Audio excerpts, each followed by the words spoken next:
자, 제가 매매 가격 지수는 제가 하락이, 미분양이 가장 많았을 시기가 2009년이라고 말씀드렸죠. 그래서 매매 가격 지수를 2009년부터 자료를 가지고 왔습니다. 제가 가공한 자료고요. 보시면 2009년부터 2011년까지 거의 미분양이 가장 많았던 2009년부터 약 2년 동안 대구가 비일비재기였습니다. 보시면 대구는 빨간색으로 제가 표시를 했는데 제일 하단에 있는 게 보이시죠? 그 이후에 이제 공급이 끊기고 미분양이 해소가 되면서 급격하게 상승을 하기 시작합니다. 거의 대구는 한 16년에서 17년 정도, 한 1년 정도의 기간, 잠깐의 기간을 제외하고 10년 동안 계속 상승을 했습니다.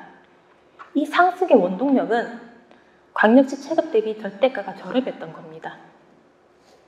그렇죠? 지금도 비슷한 상황이죠. 이때 아까 말씀드렸다시피 2009년에서 2011년 이 사이에 대구 집은 사는 게 아니다. 전국 다 올라도 대구는 안 오른다. 그리고 대구는 건설사의 무덤이다. 이런 얘기가 나왔던 시기입니다. 지금 보면 그때가 기회였죠. 자, 지수상 최악의 대구지만 상급지는 움직였다. 보시면 이제 이 분양가가 만촌자이른의 할인 분양가입니다. 보시면 이제 만촌자이른은 후분양 단지였기 때문에 한 20% 정도 할인을 했죠. 그렇지만 현재는 어떻습니까? 12억 중반 이상으로 가격이 형성되어 있습니다. 거의 원분양가를 모두 회복을 하고 약간의 프리미엄이 붙은 상황이죠. 자, 지금 한 몇 년 동안 대구 사람들이 얼마나 힘들었습니까? 그래도 되돌아보면 힘들 때가 제일 기회였죠. 아마 내년 초반까지도 아마 기회였다고 먼 훗날에 회자를 하게 될 겁니다. 상급지 같은 경우에는 기회가 주어졌을 때 빠르게 포착을 했는데요. 만촌자이르네 같은 경우에는 이제 분양할 당시, 할인 분양할 당시 특례 보금자리론이 풀렸죠. 30평 같은 경우에는 9억 이하에 모두 해당됩니다. 그리고 이제 33평 저층 같은 경우에도 9억 안에 해당되기 때문에 단숨에 상급지로 갈 수 있었던 때가 2023년 물량 폭탄이었던 이 시기였습니다. 자, 그리고 다음은 버머 엘리네들입니다. 22년 하반기에서 23년 상반기 이때 이제 버머 내거리에서 이제 주복밭의 아파트죠. 버머 엘리네들이 거의 분양가 수준으로 떨어졌습니다. 이때 투자자와 실거주자가 특례 보금자리론 등을 통해서 단번에 진입을 하기 시작했고요. 현재는 60% 이상 상승한 상황입니다. 또 이제 버머 내거리 일대 동대구로 라인을 따라서 신규 분양이 그동안 계속 많았죠. 앞으로도 몇 개가 더 남아있는 상황이고요. 그렇다 보니까 좀 밀어주고 끌어당기고 이런 효과 때문에 상승폭이 조금 더 빠르지 않았나 이렇게 보고 있습니다. 자, 다음은 전세 가격 지수입니다. 이거는 제가 2020년부터 자료를 가지고 왔고요. 보시면 대구 정말 눈물이 납니다.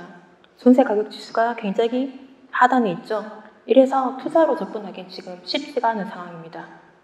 그런데 반대로 얘기를 하자면 실거주자에게는 지금 기회죠. 투자자들이 절대 못 들어오는 갭입니다. 대구 같은 경우에는 지금 보시면 2020년에서 2021년은 전국에서 거의 가장 높았어요. 이 구간 동안. 그 이유가 대구가 23년, 24년에 입주한 단지들이 거의 정비 사업이 많았죠. 그렇다 보니까 이때 이주 수요, 전세 수요가 상당히 많았습니다. 거기에 임대차 3법이 만나서 전세가가 거품이 굉장히 많이 끼어있던 시기가 이때였는데 이제 산이 깊으면 또 산이 높으면 골이 깊죠. 그렇다 보니까 이제 전체 부동산 시장이 꺼지고 그리고 대구 시장이 침몰하면서 이제 전세가가 더 빠르게 떨어진 거죠. 그리고 이주 수요, 전세 수요는 내 집이 지어지면 수요가 줄어들게 되는 거죠. 그래서 대구가 전세가 더 많이 빠진 것 같습니다. 그리고 지금 일부 이제 신축 같은 경우에는 계속 전세가가 올라가고 있는데 문제가 구축이나 상품성 낮은 단지들의 전세가가 계속 떨어지고 있는 거죠. 그렇다고 평균에 함몰될 게 아니라 그래도 신축은 계속 상단을 높이고 있다는 거, 내가 살고 싶은 집은 계속 전세가가 올라가고 있다는 거, 이 점을 참고하시면 좋을 것 같습니다. 자, 다음은 전세 수급 지수인데요. 자, 전세 수급 지수는 전세 시장의 수요와 공급의 균형 정도를 보여주는 지표입니다. 보통 100을 기준으로 산정을 하는데요. 100보다 높으면 공급이 부족하다고 보시면 되시고 100보다 낮으면 이제 공급보다 수요가 적다고 보시면 됩니다. 공급이 많고 수요가 적다고 보시면 됩니다. 그래서 대구는 이제 올해부터 이제 100을 넘어갔고요. 공급이 부족한 상황입니다. 올해부터. 그리고 전국이 지금 100을 다 넘어갔습니다.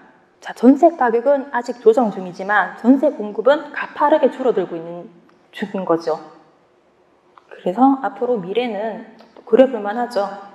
전세 물량은 계속 줄어들고 있다. 그러면 전세가는 필히 오를 수밖에 없는 상황이다. 자, 신축 전세가가 빠르게 날아가고 있다. 동대구 일대입니다. 동대구 화성 전세 7개. 글자 보이시나요? 자, 이안센트럴디는 전세 8개. 동대구역 에크로 전세 1개, 골드클래스 전세 1개입니다. 이제 과거에 전세를 맞춘 이제 금액은 동대구역 화성 같은 경우에는 2억 중반대인데 지금 3억 중반대, 거의 1억 상당 상승을 했죠. 그래서 계획권 사용한 거래랑 아닌 거래가 지금 1억 상당 전세가가 차이가 나고 있는 상황입니다. 소성구 같은 경우에는 범어 W나 아니면 이제 만촌 자이르네 같은 경우는 2억 상당까지도 차이가 납니다. 자, 다음은 태평호입니다. 태평호도 지금 전세가 엄청 없죠. 달성 파크 브루즈 같은 경우에는 6월달이 아마 지금 2년차 비과 시점일 거예요. 그런데 1500세대 대단지의 전세 1개입니다.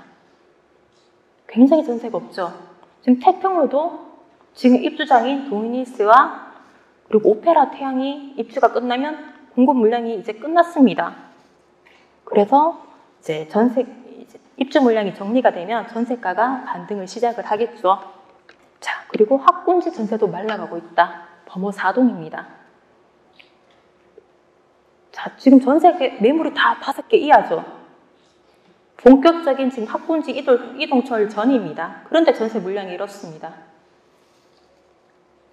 거의 뭐 2개, 3개, 4개 이렇네요. 굉장히 적죠.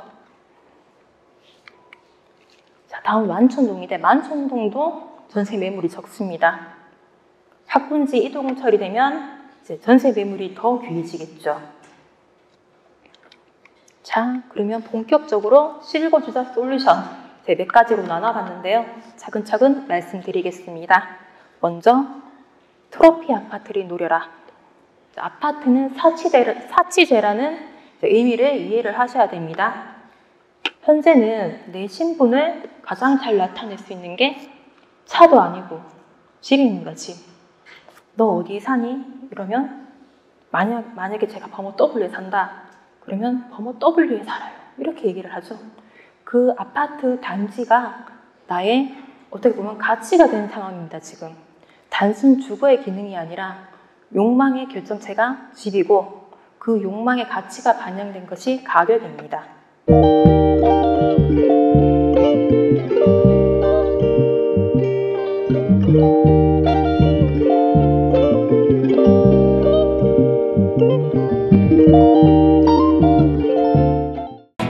누구도 가르쳐 주지 않지만 꼭 해야 하는 일.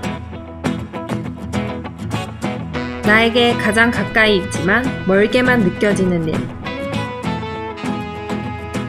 남들보다 빠르게 시작하는 것이 유리한 일. 내가 하고 있는 일은 내 집 마련과 투자입니다. 교통망, 상가, 입지, 세금, 청약. 나는 이 모든 일을 스마트 튜브 경제 아카데미에서 시작하고 있습니다. 스마트 튜브 경제 아카데미.